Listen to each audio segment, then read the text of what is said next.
Open and close the door slowly and deliberately while watching and listening for any changes in movement and gap alignment. Begin by standing on the latch side and lift the door slightly to feel for binding energy as you move it. Place your palms near the top and bottom of the door and push gently to detect any stiffness that indicates hinge friction or frame misalignment. Use a ruler or a straight edge along the strike and hinge sides to spot uneven gaps. A consistently sized gap means good alignment.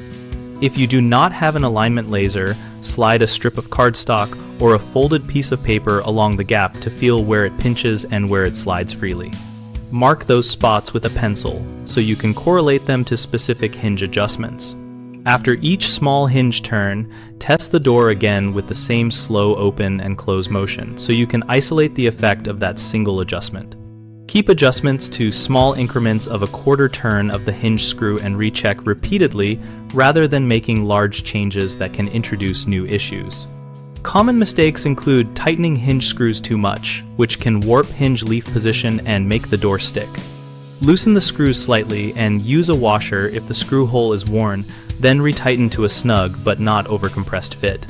Another frequent issue is failing to test with the door weight supported, so you only correct the middle gap while top or bottom remain off. Support the door on a wedge, or have an assistant hold it at the latch height while you make small hinge moves and reassess.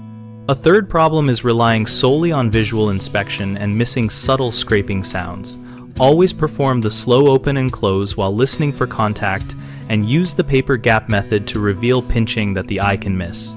We run bighomeprojects.com to help homeowners connect with local contractors and to help contractors find new work opportunities related to home repairs like door alignment. On our site, we also host an active discussion community where we and other users share testing techniques, before and after tips, and contractor recommendations.